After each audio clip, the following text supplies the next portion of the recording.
Hi guys, we're here on Photo Safari in the Okavango Delta. I want to introduce you to Danny, who's a pro photographer with a lot of experience out here in the bush. And we thought we'd talk through the different lens choices that we've got when we go on safari. So take it away, Danny. You can describe what lenses we've got here. Cool. Afternoon, folks, or morning, or wherever it is. So we've got a whole load of lenses out on the table in front of us. Some you can see are substantially bigger than others. So to run through them just one by one, quickly what we have in front of us. Over here is a wide angle lens, something that you won't use very, very much during your trip here. However, I found that when you do want it, you really, really want it. So a very, very useful piece of equipment to add to the whole picture. Things like you might have an elephant herd coming right up on close to you, all around you, surrounding you. You might be on a boat, etc., etc. It's really great for that. And then, of course, at night and at sunset, you've got stars and you've got sunsets and all sorts of beautiful things. We used that for astrophotography last night. So exactly. Yeah. Very handy. And it worked beautifully, didn't it? Yeah. Yeah. And this is a macro lens. Yeah. So next up, you've got a macro lens. Probably one of the last bits of equipment that would fill your bag when coming over here. You might use it even less than the wide angle. However, again, if it's something that interests you, we have a beautiful array of insects, butterflies, small frogs on reeds, various things that'll be wonderful for. It's kind of something that you need to dedicate a bit of time and a bit of effort into doing, but the results can be magnificent. Yeah. Now, should we skip straight over to this? Straight over to here, yeah.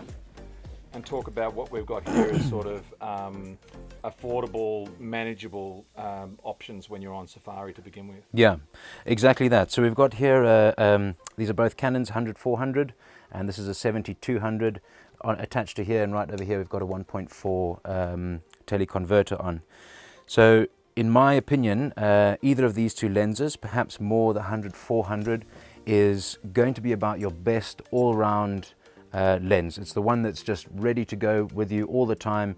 You'll get most animals, most birds, most everything can fit within that focal range.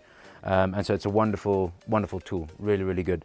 The only limitations on it is that being a zoom lens, your f-stop is not particularly low. So we've got a sort of lowest of 5.6, which does mean, you know, in Africa we do have a lot of stuff that happens late in the afternoon, very early in the morning, cats active, hunting, etc. And so light is often something that we may struggle with. But yeah, overall, if you were going to bring one lens on the trip, I'd say probably 100-400 is about as good and complete as you can get. And that's in the Canon, and we also have the Sigma equivalent here, which is a very good lens. Yeah, slightly more affordable, but just as good and does the same thing. Yeah. So now that you've got, sorry, Dan. Yeah. Now you've got your all-round kit, you're set up. The next step, I suppose, is some of these lenses that we've actually hired here for our traveling photographers. So perhaps you could explain what we've got over here. Explain a couple of those. Yeah, cool. Sorry, just one thing, just to mention the 70-200. Not a lens to be sniffed at. It's a fantastic lens to use out here as well. We very affectionately call it the elephant lens, because for elephants it just always works. It's always the right size, the right everything. It's really good. And so if you do have one of those, you could always just look at getting a teleconverter to go on it rather than buying a separate 100-400. And then that's a wonderful piece of all-round equipment there again. Yeah. Cool. So yeah, on here we've got these are all fixed focal length lenses. So we've got a 300, a 400, a 600. Both the 3 and 400 are f2.8, which, as we've just discussed, can be very, very important here, as we're often looking for ways to shoot in lower light conditions.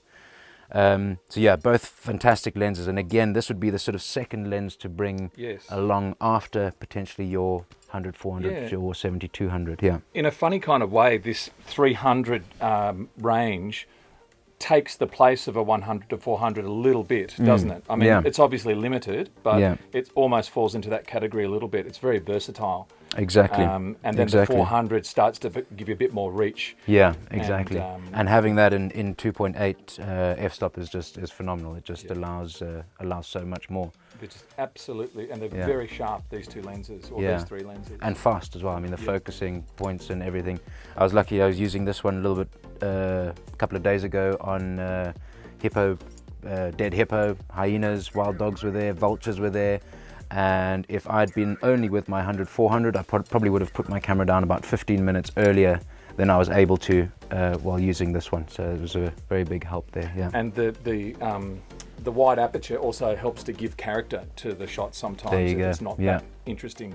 Yeah. You get a beautiful portrait shot of an animal. Exactly. Yeah. You get that blur out in the background or foreground. Yeah, which is stunning. Yeah. And then of course the GoPro. These are fairly well known. A wonderful thing to have around with you. You won't use it very much from a vehicle, but if you bring it along with perhaps a little gorilla pod or something like that, you may find a situation or circumstance where you could leave it out in the path where some elephants are going to come past, if you don't mind potentially losing it. And then it can get some incredible stuff for you. Yeah. Worth carrying for sure. Great advice, Danny. And then here, we're not ignoring Nikon, but rather than going through all the lenses again, these are all pretty much the equivalent to our Canon lenses. And we've also hired 2 of these lenses for a couple of our Nikon shooters on this trip, so that's possible as well. Thank you very much, Danny. Thanks for sharing that with us, and hopefully that's given people a bit of an understanding of the lens choice when you come to Africa.